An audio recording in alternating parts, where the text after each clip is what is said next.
ko am li ñu am ñun ñi di jullit ñi ñoo am Muhammadu أعوذ بالله من الشيطان الرجيم الله لا إله إلا هو الحي القيوم لا تأخذه سنة ولا نوم له ما في السماوات وما في الأرض من ذا الذي يشفع عنده إلا بإذنه يعلم ما بين أيديهم وما خلفهم ولا يحيطون بشيء من علمه إلا بما شاء وسع كرسيه السماوات والأرض ولا يؤوده حفظهما وهو العلي العظيم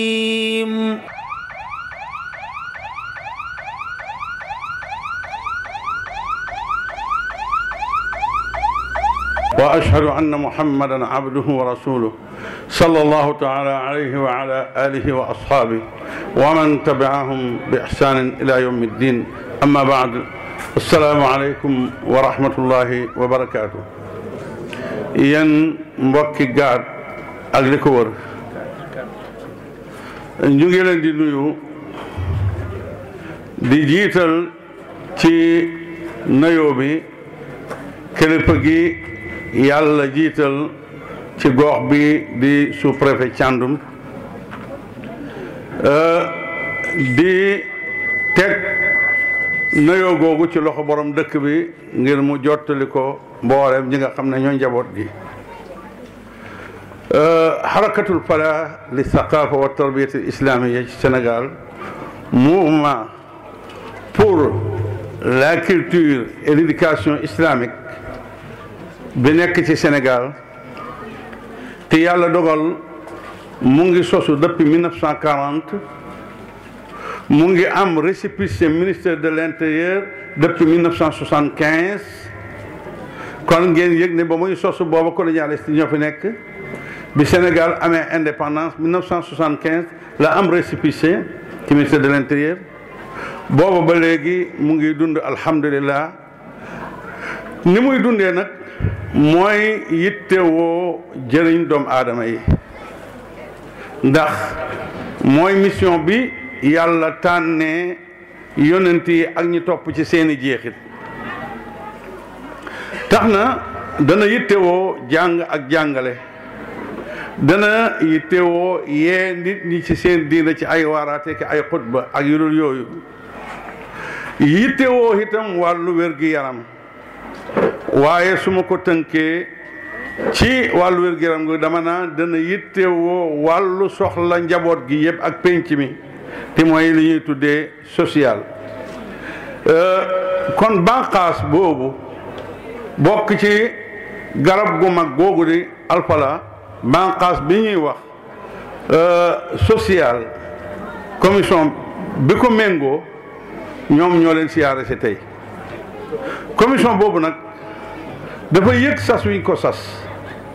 ne moom moo war a yittewoo wuti njëriñ ci nit ñi jox ko itam ji nit ñi nga xam ne dañ ko yeeyoo loolu tax na bi ñu taxawee ci taxawaay bu mujj bi ci 2017 ak fii may wax ak yéen bii mooy juróom benneelu génn bu ñu génn ci génn bu mel nii du aay ma tënk ko ne génn bi njëkk a def ñu ngi ko def ci caajaay diggante Tataguine Bambara ak Diouroup génnu ñaareel bi ñu ngi ko def ci région de Kaolack Kër Maba ak Ñangeen. génnu ñetteel bi ñu ngi ko def ci Matam ci Boyinaaje ak Ndulumaaje. génnu ñeenteel bi ñu ngi ko def ci région de Thiès Babak ak Birbiraan. génneelu juróomeel bi ñu ngi ko def ci Bulal Jolof ak Ngaabu bokk ci département Mbacké. kon bii mooy juróom-benneel bi. yéene ji mooy ni karawaan bi tudd bu ngeen xoolee li ci sama gannaaw wane na tur bi mooy xidmatul muxtaajin matlabun shar'iyun wa qiimatun ijtimaa'i. rendre service ñi nga xam ne dañu nekk ay nécessité loolu dafa nekk recommandation islamique nekk itam valeur sociale. rendre service aux nécessités loolu recommandation islamique la naka noonu valeur sociale la noonu la karawaat bi tudd. kon da ngeen ci déggee ne ñi aajo woo lu ñu leen mën a jox defal ci service rek danañ ko def. loolu moo tax ñu ngi ànd ak ay docteur ndax am na ñu xam ne seen aajo woo foofu la jëm ci wàllu wér-gu-yaram.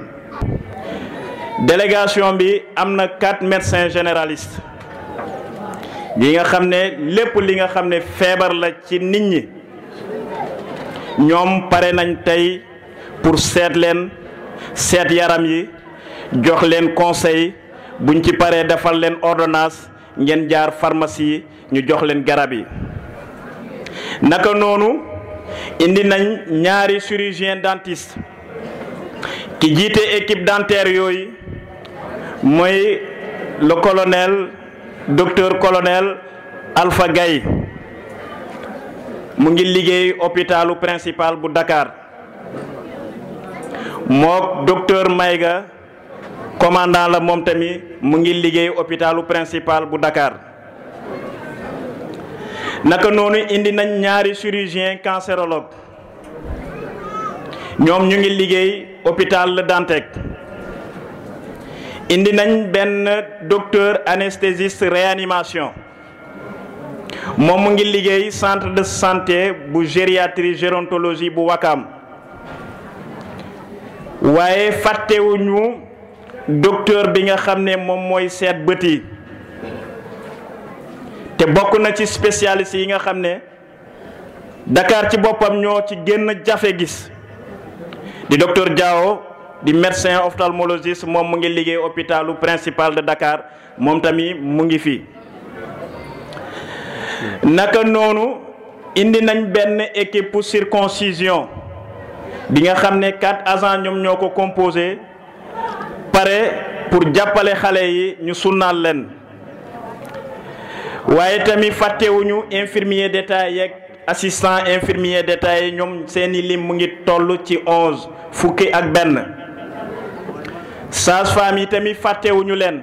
indi nañ 4 sages-femmes d'état yi nga xam ne ñoom tamit pare nañ pour jàppale jigéen ñi ci lépp li nga xam ne mu ngi aajoo ci seeni wér-gu-yaram jëlee ko ci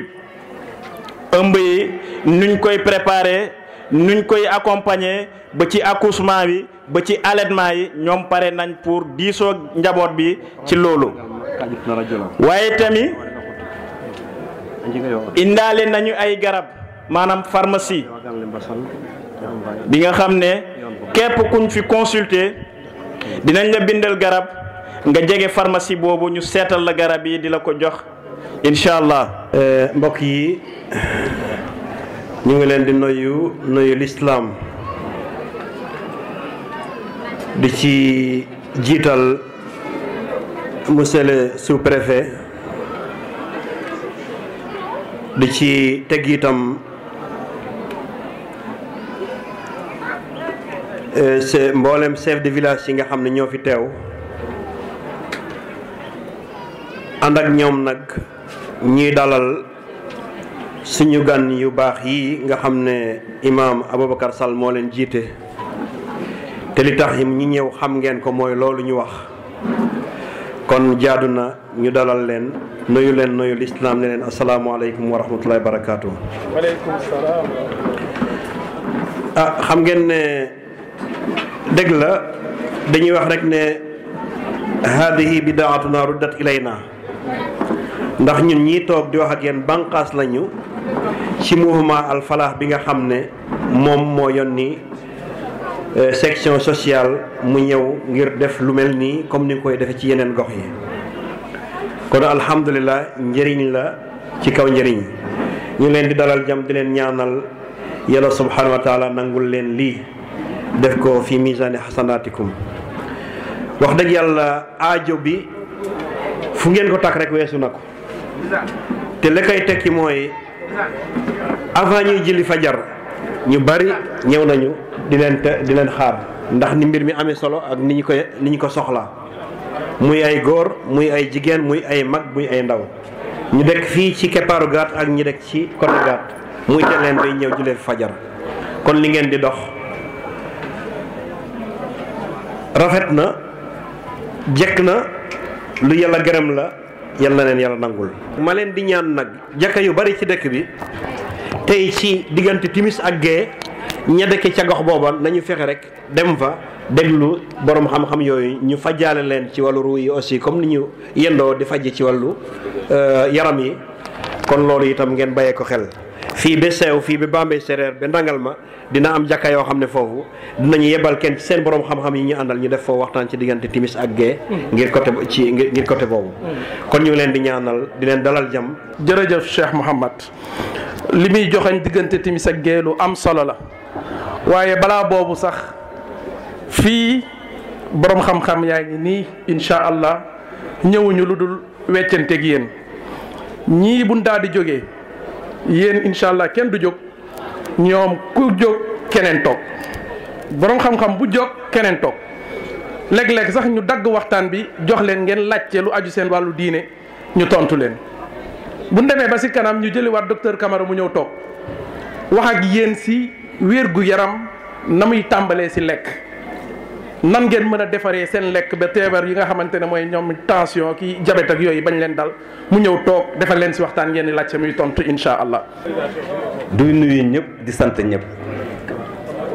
maa ngi fi ñëw en tant que représentant de l'État ñëw fii si turu président de la République ñëw fii si turu ministre de l'Intérieur gouverneur région Diourbel ak préfet département Bambey maa moom ñoo noonu ànd sax mais dafa am njitte. di nuyu également chef de village yi di nuyu représentant maire bu Ndangalma di nuyu ñëpp di nuyu surtout ñi nga xam ne ñoo bokk ci mouvement Al Falah di rafetlu li nga xam ne moo fi am tey parce que moo naa bañ a wax sax nit ñi waxal seen bopp parce que bi ma ñëwee ak mbooloo mi fi gis newoon naa jarul ñuy wax parce que mbooloo mi leen fi tax ñëw xam nañ ko mooy sàkku wér gu yaram te lii dafa nekk loo xam ne imaam wax na ko du ma si jaaraat damay faral di wax naan ak sama xarit yi bi ñu toogee discuter sur la valeur socialiste de l'islam donc l'islam bu dee dañ koy appliquer textuellement yaakaar naa kenn du am coono dama ko yaakaar bu dee dañ ko appliquer textuellement kenn di am coono ki am 1000 francs dina jàppale ko amul dara ku am ñaari néeg dina jàppale ko amul néeg loolu mooy le socialisme pur et dur lii ku ko rafetluwul rek xamal ne fa nga féete baaxul kaay ma faj la te doo fay dara te ñëpp xam nañ ne Dakar boo fa demee di faju da ngay génn xaalis man fa ma jóge naa fa fan yàgg ma ak sama doom donc lii dafa nekk loo xam ne lu rafet la dafa war nag law maanaam ñëpp ñi nga xam ne ay jullit la ñuy wuyoo te yàlla bëgg solidarité bi dañ ko war a doxal ba nga xam ne kenn du am coono parce que dégg naa si borom xam-xam yi toujours suñu yonent bi sallallahu taala alayhi wa sallam mas na tëdd ba guddi fàttali ko ne si jibaam amoon na xaalis bu fa des te à côté mën na am na koo xam ne du añ wala du reer wala du ndékki donc li ngeen def mbirum lislaam la yàlla na ko yàlla mottali. bi ma si gën a neex nag mooy gannaaw faju ba gannaaw yëre ya gannaaw également lekk gi defar xol yi loolu nag moo gën a am importance parce que jikko bu rafetee dëppoo si nga xam ne moom la yàlla bëgg je pense dañuy dund dundin bu neex. ba ma demee màkk am na benn pël ma bokk doon néeg bi ñu noddee ñun ñëpp ñuy dem foofu kenn tëj boutique yi ma ne bu doon Sénégal pël yi jël nañ lépp. donc loolu day wane ne l'islam boo si tënkoo rek doo am benn jafe-jafe te yaakaar naa mouvement Al Falah mébétam yëpp moo nit ñi tënku si l'islam di jàppalante ba nga xam ne kenn du am ay jafe-jafe loolu nag yéen ñi nga xam ne yéen a sabab loolu yal na yàlla jàppale ba lu ngeen mën ren déwén ngeen mën lu ëpp loolu. comme ni ma ko waxee bëgg naa ñi nga xam ne ñoo fi ñëw ñu toog déglu borom xam-xam yi parce que déglu borom xam-xam yi dina permettre ce qu'on appelle les changements de comportement. am na loo doon doxalee am na loo doon def mais boo dégloo ñii dana man kat na ma doon def du yoon kon boog naa jéem a soppeeku donc loolu moo tax mu am valeur u xam-xam donte ne nit ñi amatuñu jot dem di jàngi mais occasion yi ay occasion la ñi nga xam ne dañuy distiller les connaissances nit ñi mën see tënku ba nga xam ne am jikko bu baax parce que li ma koy faral di wax rek l'islam jikko la ak comportement lii baax na bu si tàyyi mukk lii bon na bu ko jege. je pense que bu ñu ko defee vraiment ñun ñëpp nañ vivre en parfaite quiétude fi may jeexale mooy waa mouvement Al Falah xam leen ne arrondissement Ngoy ñi fi nekk ñëpp ñi leen di gërëm di leen sant am na ñoo xam ne dëkkuñu gàtt ñu ngi jóge beneen gox lañu jóge dégg mbir mi suba yéen a ngi seeseen loolu également dafa nekk loo xam ne koy rafetlu parce que faju Sénégal dafa cher ku la ñëw ne la kaay ma faj la xool la jox la ay garab may la nga yendoog man ba ngoon doon la xam-xam defar sa jikko loolu lu ñu def lu ñu gërëm leen di leen sant kon boog incha allah lii ngeen def ñëpp ñu ngi koy yëg bu neexee yàlla si wàllu wax ak si wàllu bind. wasalaamaaleykum wa rahmatullah. lii nag du benn dërëm bu jógee biti réew bu ñuy sukkandiku déedéet ñi koy def fii la ñu dëkk Sénégal. commencé ko ci commission bi ci boppam teg ci membre yu mouvement bi seen bopp médecin chef bii nga xam ne moo jiite docteur yi moom yàlla may na ko ci wàllu cancérologie te lay liggéey même dafay opérer ci wàllu cancer ci hôpital Dantec waxuma ne duñ ko fay dara moom ci boppam ci ñi njëkk a génne seen poste cotisé la bokk kon mbir mi yëg ne dañuy wuti tiyaaba ci nit ñi la ndax yonent bi sallallahu alayhi wa sallam moo ne xayru naasi anfa'uhum linnaas ki ëppal nit ñi njëriñ ki gën ci nit ñi mooy ki ëppal nit ñi njëriñ ñuy jéem a sabab lu njëriñ yooyu. Sayyiduna Muhammad mooy suñu yonent ku ko bëgg billahi ñun bëgg nañu la. Sayyiduna Muhammad mooy suñu yonent ku ko bëgg billahi ñun bëgg nañu la. ku ko bañ ko mën a doon bañu nañu la. Sayyiduna Muhammad mooy suñu yonent ku ko bëgg billahi ñun bëgg nañu la. Docteur Camara, c'est lui l'anesthésiste réanimateur, c'est lui qui est le responsable de la circoncision. Donc Camara, c'est le préfet qui est venu avec sa délégation vous dire bonjour, s'enquérir des nouvelles de la circoncision. Xanaa avant ñu leen di jox kàddu rek wax le monsieur le préfet lii c'est une activité phare bi nga xam ne jëmm ji nekk sa ginnaaw ne di Imam Sall da koo bëgg ci xolam. C'est une demande nationale. dañuy dem ay dëkk les gens restent jusqu'à 15 ans 16 ans faute de moyens pour sunnaal xale yi. Absolument. Depuis mu gis loolu mu jël activité boobu def ko activité phare nga xam ne fu mu dem avant ñuy lijjante quoi que ce soit faaw circoncision bi taxaw d'abord. on est war nañu mën a jongal 50. bii li ma wax liste d'attente bi après 50 mat na 40 loolu moo lay woon demande sociale bi fi mu ci toll. waaw demande sociale bi dafa rëy lool. parce que waajur bu nekk dafa bëgg doom kii jong te fee ca Dakar rek ki la dimbale 10 000 francs da lay jongalal kenn ki la dimbale waaw rawatina nag su fekkee yaa ngi am ñaar ñett ñeent nga nekk encore ci àll bi nga xam ne séeréer yi moom lu ñu lekk lañ ni siiw su ko defee xale yi ba 1500 waaw moo tax xam naa ne ñun ñu ngi ci def lu ñu man mais yéen itam na ngeen gën a soññi leen ni ñu gën cee tax incha allah yombal ko daal barakallah donc lii bu rafet la li ma waxoon peut rek laay waxaat imam li ngeen di def vraiment dimbali askan wi la comme wax nga léegi am na liste d'attente 40 la am na 50 yi ngeen jëkk a def mooy peut-être ay parents yoo xam ne amuñu doole te comme ni ñu ko wax léegi solidarité islamique mooy jàppale ñi nga xam ne amuñu doole vraiment lu ngeen mën ren déwén na ngeen yàlla na ngeen ma am lu ëpp loolu mën lu ëpp loolu parce que lu ngeen gën a am ay moyens di gën a jàppale nit ñi donc vraiment loolu dañ koy rafetlu di gërëm également ñi tamit les c'est des fonctionnaires certainement de l'État ñoo xam ne dañuy bàyyi seen samedi seen dimanche ñoo jàppale nit ñi donc tamit on fait que les remercier et les encourager dans ce sens vraiment merci et bonne continuation. parce que pommade bi ñuy utiliser dès ce soir bande bi ñuy takk poulet bi dès ce soir mën nañ ko dindi dès ce soir voilà au plus tard demain matin bu ñu ko dindee pommade bi kese la ñuy continuer di diw matin et soir amul dem pansement ñëw amul bàyyi bande jàpp bande loolu yëpp c'est fini au bout d'une semaine wala moins d'une semaine xale bi jóg na dem fooy bi ay donc noonu lay demee incha allah. Sayyiduna Muhammad mooy suñu yonent ku ko bëgg billahi ñun bëgg nañu la. Sayyiduna Muhammad mooy suñu yonent ku ko bëgg billahi ñun bëgg nañu la. fii mooy équipe sage-femme yi di def gynécologie bi en même temps donc ñoom seen liggéey lan la consulter xool yaramu jigéen yi jox leen conseil ci avant ëmb jox conseil pendant ci ëmb bi jox conseil ci accouchement bi nu ñu koy préparer nu muy demee ba pare di joxe conseil aussi ci li nga xam ne moom mooy les fléaux li mel ni cancer du sein wala cancer du col de l'utérus.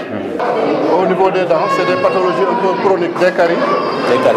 À l'état avancé. Okay. On fait des extractions dentaires. Il y a des extractions simples, des fois des extractions compliquées. Bon, mais nous, on est deux chirurgiens dentistes qui sont en même temps chirurgiens buccales. Le problème ne se pose pas. Donc, en même temps, aussi, il y a comment on appelle ça, de la communication sur l'hygiène. Ouais, c'est ça. L'hygiène buccale. Comment entretenir une bonne hygiène dentaire. Et puis aussi, on doit informer les patients, les gens qui sont des patients à risque, comme les diabétiques, voilà, c'est ça. les hypertendus. Okay. Bon, d'habitude, il y a des dires au niveau des populations qui disent que par exemple, quelqu'un qui est diabétique ne sait pas dedans, tout ça. Oui, oui. On leur dit que c'est possible, mais il y a des conditions. Il faut voir un dentiste, prendre des médicaments. Et puis, en général, les diabétiques, ils doivent faire un régime diabétique. Et puis être suivi par un médecin qui nous les envoie et on fait le nécessaire. Donc c'est vrai qu'avec le docteur Camara, c'est pas notre première sortie. Mais quand même, tous les mots sont pris en charge. Il y a un problème. Il n'y a pas lieu également de les évacuer. S'il y a des cas, par exemple, des pathologies tumorales, on pourra reconnaître et c'est pris en charge par nous-mêmes à l'hôpital. Donc, on leur dit seulement de venir à CTO principal. Ok, vraiment merci. Je vous remercie. wax de génneel nañ ma sama bëñ te gisuma ci aw métit génneel nañ ma bëñ bi te gisuma ci métit maa ngi leen di ñaanal di leen remercier yal na leen fi yàlla bàyyi defal leen gudd fan ak wér gu yaram wax dëgg lii moom vraiment baax na ci dëkk bi dañ leen di ñaanal yàlla gën leen a yokk defal leen xiiwal bi gën ci xiiwal yi parce que man mi sama bëñ yàgg naa ko bëgg a génne mais pour ma jóg dem génne ji ko déplacement bi temps bi laa dul am mais bi ñu wootee damaa bàyyi sama ite ñëw def si ko parce que dañu ne gratuite la xëy na maa ngi doon xalaat ne su ma demee faj ko ci hôpital yi sama doole du ko attan moo tax woote nañu gratuite ma ne naa ca dem wax dëgg maa ngi leen di ñaanal di leen remercier di leen naan jaajëf yal na leen yàlla jàppale. C'est des parasitoses qui sont là actuellement, des parasitoses et dermatoses pour le moment. Il y a quelques cas d'hypertension aussi qui sont là. Oui. Pour le diabète, pas encore. On attend les résultats du dépistage pour pouvoir les traiter. Parfois, donc, ce sont des céphalées, voilà, des douleurs abdominales. Donc, c'est ce que j'ai eu à consulter pour le moment. Et des asthénies. Donc, pour le moment, je n'ai pas encore eu de diabétique. Bon problème. L'hypertension artérielle, c'est l'augmentation de la pression artérielle supérieure à 14 systolique, généralement. C'est une maladie évolutive. Généralement, c'est une maladie qui est que toute personne qui évolue est vouée à développer. Il y a des facteurs qui permettent bien sûr que cette pathologie s'installe plus rapidement chez certains que chez d'autres. Par exemple, la consommation excessive de la selle. Ici, il y a la possibilité de reproduction de général. Ok. Maintenant, est-ce que dans vos entretiens avec les patients, oui, est-ce qu'ils vous ont dit véritablement leur façon de se nourrir, également vous de votre part, comment les orienter pour qu'on puisse réguler? C'est la personne âgée, c'est un peu plus, un particulier par rapport aux autres personnes, parce que ce sont des personnes plus ou moins qui ne s'occupent pas très bien de l'alimentation. Moi, je leur conseille d'habitude, bien sûr, de privilégier les aliments qui ont une teneur très faible en sel, notamment la nuit. Ils peuvent en consommer le matin. Le matin, c'est pas très grave. Mais la nuit, ils peuvent faire le dîner très tôt et aussi éviter des aliments trop gras et trop sucrés, trop salés aussi. sant yàlla ci bés bi ndax bés la xiiwal la ngëneel la ci ñun ñi nga xamante ne wéruñu mën nga am ordonnance fukki junni ay ñaar fukki léegi nga ñëw ñu defal la ko ci ay xiiwal ñàkkoo ca dara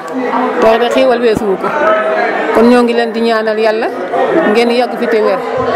yàlla yokk xiiwal yi yokk ngëneel yi sant ñu la gëlëm nañu tension bi waaw tension bi lañ ma doon xoolal waaye wax dëgg yàlla sant naa ci yàlla daal defal nañ ma ci ay garab te ñàkkuma dërëm te xaalis bu bari laa doon ñàkk ci barke dem rek moo ci mujj ñu defal ma ay biteel xaalis bu bari laa ci ñàkk tey ñu defal ma ay ordonnance jox ma ay yére defal ma lu nekk te ñàkkuma ci xaalis maa ngi sant yàlla daal di leen sant di leen gërëm yal na yàlla yàggal leen fi defal leen jàmm defal leen xiiwal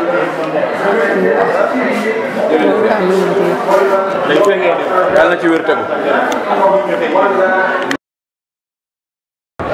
maa ngi delluwaat di wax asalaamualeykum wa rahmatullahi taala wa barakaatu. li tax ma nanguwaat ñëwaat pour tàggoo jël fi kàddu li ma gis moo ma yéem maa ngi dégg léegi représentant maire ne lii ñoom la waroon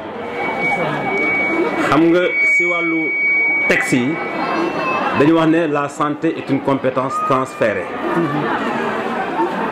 boo demee seen budget également am na benn rubrique bu ñuy wax appui aux personnes indigentes li ngeen def fii yëpp maire yi bu amoon ay pexe wala am doole ba moo koy def mais alhamdulilahi rabbil alamin bi ñu amee ñu mel ni yéen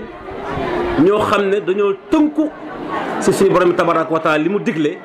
pour mën a jàppale njaboot gi li ma gis fii ah yàgg naa commandement territorial lool yàgg naa si lool de mais li ma gis tey dama si am mbégte indi ay docteurs yu doy indi ay sages-femmes yu doy indi ay garab yu doy indi ay yére yu doy te kat comme ni ko imaam waxee léegi ñëpp fi la ñu añee tey loolu xéewal la mënoon nañ ko yemale Dakar wala ñu yemale ko seen biir mais li ñuy wax solidarité te yàlla bëgg ko yonent bi bëgg ko moom la ñu def donc man en tant que représentant de l'État la may war a bind dinaa ko bind mais li nga xam ne moom laay war a wax mooy ñu ngi leen di sant di leen gërëm bu baax yéen waa Alfalaah li ngeen defal population bi fii tey gaat suba ngeen ñëw Sessène incha allah man dinaa fa ñëw bu neexee yàlla vraiment yàlla na yàlla fay lépp lu ngeen mën ren yàlla ngeen mën lu ëpp loolu déwén yàlla kàtt na leen ba buntu yu ngeen fëgg rek mu ubbee ko pour mën a jàppale population bi parce que wax na ko léegi du financement bu jógee extérieur de ñoom seen wàllu bopp seen i membres ñoo def ay pexe ku nekk di génne si poosam pour jàppale population yi nga xam ne dañoo xaw a néew doole te yàlla nee na ku jàppale néew doole vraiment da ngay gën a yokk rek donc yàlla na yàlla yokk dafa leen jàmm vraiment ngeen journée bi nekk si journée jàmm suba également seesa mu nekk journée jàmm ba lépp lu ngeen mébétaat si yeen gox yàlla dafa leen ko asalaamaaleykum wa rahmatullah. li ngeen def moom dara génn ko ñaar moo yem ci àddina jox nit mu lekk ak faj nit ku ko def toog yàlla tax rek nga def ko yàlla na la fay te xam naa li ngeen def moom yàlla na leen fay bu baax a baax yàlla leen la may man man non man problème mu beñ laa amoon moom la yow defal nañu ma vraiment teeru nañu ma bu baax teral nañu ma defal nañu ma li ma bëgg yëpp yàlla leen yàlla fay fajal nañ la bëñ bi waaw bu baax a baax ba pare jox la yére moustiquaire waaw c'était super hein waaw jot nañoo seet maladie donc seet seen wér-gu-yaram bindal leen ay garab voilà population bi kontaan nañ trop suñu taxawaay suñu teewaay par rapport ak seen feebar ak côté social vraiment kontaan nañ trop daal macha allah. fi mu toll nii ñoo ngi nii fas yéene jël départ pour dem ci deuxième village bi fas yéene def la même chose comme niñ fi def rek def fa wala def fa lu fa raw.